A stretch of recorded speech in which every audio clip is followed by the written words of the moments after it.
Hello friends, welcome to গল্পের রামধনু। ফিরে এসেছি আবার সুচিত্রা ভট্টাচার্যের ছোট গল্প নিয়ে। এবারে গল্প সরল স্মৃতিধর। হোটেল গোলকধামের বারান্দায় বসেছিলেন স্মৃতিধর। গিন্নি গিয়েছেন জগন্নাথ দেবের মন্দিরে আরতি দেখতে। বেরোনোর আগে পই পই করে বলে দিয়েছেন স্মৃতিধর যেন খবরদার হোটেলের বাইরে পা না বাড়ান। যা ভুলো মানুষ, বেড়াতে এসে কোথায় কখন হারিয়ে যাবেন তার ঠিক আছে? তা এমন আশঙ্কা তো স্মৃতিধর গিন্নির মনে জাগতেই পারে। স্মৃতিধর সদা সর্বদাই স্মৃতি বিভ্রাটে ভোগেন কিনা। স্কুলে 9-এর বদলে 5-এর ক্লাসরুমে ঢুকে ত্রিকোণমিতির আঁক কষতে দেওয়ার ঘটনা তো এখন ছাত্রদেরও গা সওয়া। এই যে স্মৃতিধর এবার পুরী এলেন, এও তো ভুল করে আসা। কথা ছিল বড়দিনের ছুটিতে পাটনা যাওয়া হবে গিন্নির দাদার বাড়িতে। সেই মতো ট্রেনের টিকিটও কাটতে গিয়েছিলেন স্মৃতিধর, কিন্তু লাইনে দাঁড়িয়ে পাটনা নামটাই বেমালুম মাথা থেকে হাওয়া।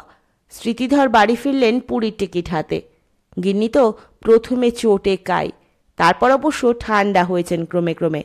পাটনার বদলে পুরী বা মন্দ কি, আজ তো একটা সমুদ্র রয়েছে। সকাল বিকেল জগন্নাথ দেবের মন্দিরে যেতে পারবেন।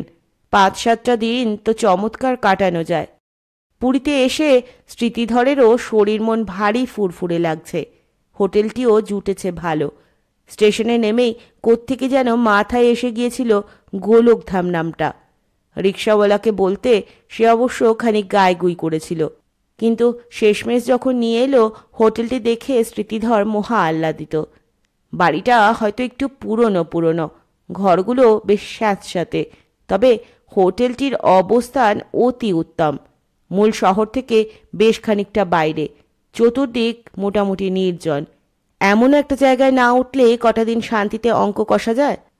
হ্যাঁ, অঙ্ক আসছেও বটে স্মৃতিধরের মগজে, একের পর এক। হোটেলের বারান্দায় এলেই সামনে সমুদ্র, অন্তহীন জলরাশি, অগুন্তি ঢেউ। আর সেদিকে চোখ পড়লেই তো রাশি রাশি অঙ্ক ধেয়ে আসতে থাকে। দুপুরে ভরপেট সাটিয়ে নিটোল একটি ঘুম দিয়েছিলেন স্মৃতিধর। বিকেলে বারান্দায় এসে দাঁড়াতেই 1 নম্বর অঙ্কটি হাজির। এত যে ঢেউ আসছে পারে, এদের কি গোনা হয়েছে কখনো? সারা বছরে কত ঢেউ আসে। যেই না অঙ্কটা মনে এলো অমনি হাত ঘড়ি খুলে চোখের সামনে মেলে ধরেছেন স্মৃতিধর। একবার সেকেন্ডের কাঁটা দেখছেন, পরক্ষণে ঢেউ। কি কাণ্ড! সংখ্যা তো স্থির থাকছে না, প্রতি মিনিটে বদলে বদলে যাচ্ছে। প্রথম মিনিটে 16টা ঢেউ এলো, পরের মিনিটে 12টা, তার পরের মিনিটে 14টা। এরকম হচ্ছে কেন? নিশ্চয়ই এই সংখ্যাগুলোর মধ্যে একটা গাণিতিক সম্পর্ক আছে। ঢেউয়ের সংখ্যা আর সময় দিয়ে একটা সমীকরণ তৈরি করা যায় না? সেই সমীকরণের সমাধান করলেই তো সারা বছরে কোন দিন কোন সময় কত ঢেউ আসতে পারে তার হিসেব মিলে যায়। দারুণ অঙ্ক, ক্লাসে করতে দিলে বেশ খাবে ছেলেরা। ভাবনার মাঝেই বেয়ারা চা দিয়ে গেল। স্মৃতিধরের সমীকরণ যখন মোটামুটি তৈরি, গিন্নিও বেরিয়ে গেলেন। ঠিক তার পরপরই দ্বিতীয় অঙ্কের আবির্ভাব।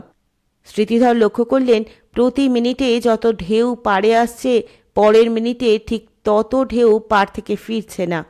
আসা ঢেউয়ের থেকে চলে যাওয়া ঢেউয়ের সংখ্যা সর্বদাই কম, অর্থাৎ প্রতি মিনিটে কিছু ঢেউ খোয়া যাচ্ছে। এভাবে যদি ঢেউ হারাতে থাকে, তাহলে কতদিন পরে সমুদ্রে ঢেউয়ের সংখ্যা শূন্য হয়ে যাবে? এই অঙ্কটা সত্যিই জটিল। সমাধান পেতে পেতে সন্ধে নেমে গেল। পরের অঙ্কের জন্য সমুদ্রের দিকে তাকিয়ে আর লাভ নেই। অন্ধকারে ঢেউ দেখা যাচ্ছে না। তখনই অন্য এক অঙ্কের আবির্ভাব। স্মৃতিধর টের পেলেন বেশ কয়েকটা মশা বসেছে হাতে। হুল ফুটিয়ে তারা রক্ত চুষছে মহানন্দে। স্মৃতিধর সাবধানে মশার সংখ্যা গুনে ফেললেন। ডান হাতে 8টা, বাঁ হাতে 11টা, অতএব মোট 19টি মশা। এবং প্রত্যেকে যদি স্মৃতিধরের শরীর থেকে 5 মিনিটে 1 গ্রাম রক্ত শুষে নেয়, আর স্মৃতিধরের শরীরে যদি মোট 3 কেজি রক্ত থাকে, আবার একই সঙ্গে যদি শরীরে ঘন্টায় 25 গ্রাম রক্ত তৈরি হয়, তাহলে 1 মাস পর স্মৃতিধরের শরীরে কতটা রক্ত থাকবে। এমন একখানা প্যাঁচানো অঙ্ক পেয়ে স্মৃতিধর দারুণ পুলকিত। মশার কামড় টেরই পাচ্ছেন না। মস্তিষ্ক নামক কম্পিউটারটিকে চালনা করছেন দ্রুত। হঠাৎই কানের পাশে পিন পিন শব্দ। কঠিন অঙ্ক, তাই না স্যার? চমকে ঘাড় ফেরালেন স্মৃতিধর। আধো অন্ধকারে একটি 19-20 বছরের ছেলে দাঁড়িয়ে। মুখখানা স্পষ্ট ঠাহর হয় না, তবু কেমন চেনা চেনা লাগে। গণনায় ব্যাঘাত ঘটায় স্মৃতিধর সামান্য বিরক্ত। বেজার মুখে বললেন, এই, তুমি কে হে? আমায় চিনতে পারলেন না স্যার? আমি সরল, আপনার ছাত্র ছিলাম। ও, তাই মনে হলো কোথায় যেন দেখেছি। কবে পাশ করেছো বলো তো? এই তো স্যার, গত বছরের আগের বছর। সরল দাঁত বের করে হাসল। আমাকে তো আপনার ভালোভাবেই স্মরণ রাখার কথা। কেন, তুমি কি অঙ্কে লেটার পেয়েছিলে? না স্যার, অঙ্কে তো আমি বরাবরই মাটো ছিলাম। আপনি আমাকে গোবর সরল বলে ডাকতেন। এতক্ষণে ঠিকঠাক মনে পড়েছে স্মৃতিধরের। এই সরলের মতো অঙ্কে এত নিরেট মাথা শিক্ষক জীবনে স্মৃতিধর বড় একটা দেখেননি। বীজগণিত, জ্যামিতি, ত্রিকোণমিতি তো দূরস্থান, সামান্য যোগ বিয়োগ গুণ ভাগ করতে গিয়েও ঘেমে এনে একসা হতো ছেলেটা। কি করেছে ছেলেটা স্কুলের গণ্ডি পেরিয়েছে কে জানে। গম্ভীর মুখে স্মৃতিধর বললেন, এবারে চিনেছি। তা এখন কি করা হয়? কিছুই না স্যার, এইদিকে ওদিকে ভেসে ভেসে বেড়াই। মানে, পড়াশোনায় লাটে? উপায় কি স্যার, আর তো করার জো নেই। কেন? আমি এখন ওসবের বাইরে স্যার। অর্থাৎ একেবারে গোল্লায় গিয়েছে। লেখাপড়া ছেড়ে এখন নিশ্চয়ই টোটো কোম্পানি করে বেড়ায়। খুব খারাপ, খুব খারাপ। স্মৃতিধর অপ্রসন্ন স্বরে বললেন, তা এখানে কি মনে করে? এই হোটেলে? এখানেই তো এখন থাকি স্যার। চাকরি করো বুঝি এই হোটেলে? না স্যার, এমনিই থাকি। রীতিমতো বিস্মিত হচ্ছেন স্মৃতিধর। চোখ পিটপিট করে বললেন, এমনি এমনি থাকো মানে? আর কোথাও যেতে ইচ্ছা করে না স্যার, তাই এই হোটেলেই থেকে গিয়েছি। অর্থাৎ এখানকার পার্মানেন্ট বোর্ডার? বলতে পারেন স্যার। আশ্চর্য, সকাল থেকে তো একবারও চোখে পড়েনি। কোন রুমে আছো? 7 নম্বর। নম্বরটা ভীষণ পরিচিত লাগলো স্মৃতিধরের। কি যেন আছে ওই রুমে, কে যেন। ওটা আপনাদেরই রুম স্যার। সরল ফিক করে হাসল। ওখানে আপনারাও আছেন, আমিও আছি। এবার সত্যি বিস্মিত হয়েছেন স্মৃতিধর। বললেন, তা কি করে হয়? ঘরে তো তোমার জিনিসপত্র কিছু নেই। রাতে শোবেই বা কোথায়? আলাদা কোনো খাট বিছানাও তো দেখলাম না। আমার আর ওসব লাগে না স্যার। সরল লাজুক হাসল। আমি তো আর নেই। মানে? বুঝলেন না, মরে গিয়েছি। ও, তাই বলো? এতক্ষণে বুঝি স্বস্তি পেলেন স্মৃতিধর। হিসেবটাও যেন মিলল। ছেলেটা যদি জীবিতই হতো তাহলে তো তার পক্ষে স্মৃতিধরদের সঙ্গে অবস্থান করাটা সম্ভব হতো না। সুতরাং মৃত হওয়াটাই এখানে একমাত্র সমাধান। স্মৃতিধর হাসি হাসি মুখে বললেন, তা কবে মারা গিয়েছো? 1 বছর তো হবেই। গত বছর এই সময় বন্ধুদের সঙ্গে পুরী বেড়াতে এসেছিলাম। উঠেছিলাম এই হোটেলেই, রুম নম্বর 7-এ। সমুদ্রে স্নান করতে নেমে অনেকটা ভিতরে চলে যাই। তারপর স্রোতই আমায় টানতে টানতে আরও গভীরে নিয়ে গেল। পাড়ে যখন ফিরলাম তখন আর বেঁচে নেই। কলকাতার খবরের কাগজে তো নিউজটা বেরিয়েছিল, খেয়াল করেননি? ক্ষীণভাবে স্মৃতিধরের মনে পড়ল, স্কুলে একদিন ছেলেটার শোক সভা হয়েছিল বটে। তখনই বোধহয় শুনেছিলেন হোটেল গোলকধামের নামটা। তাই হয়তো পুরী স্টেশনে নেমেই। স্মৃতিধর 2-4 সেকেন্ড নিরীক্ষণ করলেন সরলকে। তারপর বললেন, তা মরে গিয়ে তো ভালোই আছো মনে হচ্ছে। চিন্তা নেই, ভাবনা নেই, পড়াশোনা করতে হচ্ছে না, অঙ্ক টঙ্ক তো ভুলেই মেরে দিয়েছো। না না স্যার, অঙ্ক তো এখন আমার হাতের মুঠোয়।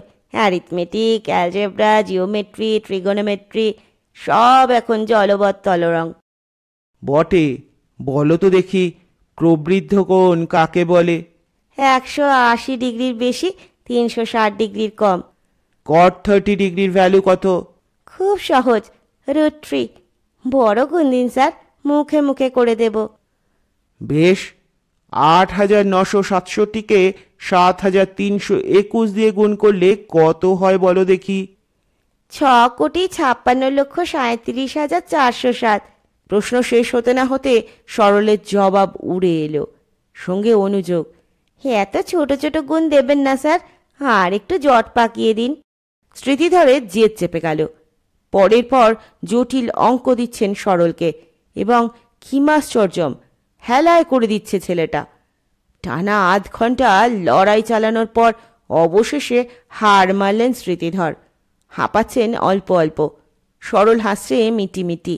পিনপিনে স্বর আরও সরু করে বলল, শুধু অঙ্ক নয় স্যার, আমি এখন সব কিছু করতে পারি। যেমন? এই যে আমার এই হাতখানা যেমন খুশি লম্বা করে দিতে পারি। বলেই দু বাহু সমুদ্রের পানে বাড়িয়ে দিয়েছে সরল। হু হু করে এগিয়ে গেল হাত দুখানা। আঁচলা ভর্তি সমুদ্রের জল নিয়ে ফিরেও এলো পলকে। স্যারের পায়ে জলটুকু ঢেলে দিয়ে সরল বলল, বিশ্বাস হলো? ভারী মজা পেয়েছেন স্মৃতিধর। বললেন, আর কি পারো? আমার মুন্ডুটা ধর থেকে আলাদা করে দিতে পারি। সরল সত্যি সত্যি মাথাখানা হাতে নিয়ে দেখাচ্ছে স্মৃতিধরকে। অন্ধকারে ছুঁড়ে দিয়ে লুফল বার কয়েক, আবার লাগিয়ে নিয়েছে যথাস্থানে। গর্বিত স্বরে জিজ্ঞেস করল, আর কিছু দেখতে চান স্যার? মুগ্ধ স্মৃতিধর পরবর্তী ফরমায়েশ পেশ করতে যাচ্ছিলেন, তার আগেই গিন্নির গলা। হোটেলের গেট পেরিয়ে প্রায় ছুটতে ছুটতে আসছেন গিন্নি। কাছে এসে সভয়ে বললেন, এই ওঠো ওঠো, এক্ষুনি এই হোটেল ছাড়তে হবে। স্মৃতিধর অবাক, দুহাত উল্টে বললেন, কেন? মন্দিরে এক বাঙালি ফ্যামিলির সঙ্গে পরিচয় হলো। তারা বললেন এই হোটেল গোলকধাম নাকি ডেঞ্জারাস, এখানে নাকি একটা ভূত আছে। জানি তো, আমার ছাত্র। স্মৃতিধর এদিক ওদিক তাকালেন, সরলকে দেখতে পেলেন না। অস্ফুটে বললেন, এই তো এতক্ষণ আমার সঙ্গেই ছিল। স্মৃতিধরকে নিয়ে দৃষ্টি বিস্ফারিত। ঢোকিলে বললেন, তুমি তাকে দেখেছ? অবশ্যই, এতক্ষণ ধরে কত কসরত দেখালো। অঙ্কে কি কাঁচা ছিল ছেলেটা, এখন দারুণ তুখর। ও তো আমাদের রুমেই আছে, রাতে তোমার সঙ্গে আলাপ করিয়ে দেব। বাক্য শেষ হলো না। বলে আওয়াজ ছাড়লেন স্মৃতিধর গিন্নি। পরক্ষণে কাটা কলা গাছের মতো ধপাস, অজ্ঞান। স্মৃতিধর হতবাক। কেন যে হঠাৎ ভিড়মি খেলেন গিন্নি কে জানে। শুনছিলেন সুচিত্রা ভট্টাচার্যের সরল স্মৃতিধর। কেমন লাগলো গল্পটা অবশ্যই জানাবেন। সকলে ভালো থাকবেন, সুস্থ থাকবেন, সঙ্গে থাকবেন। নমস্কার।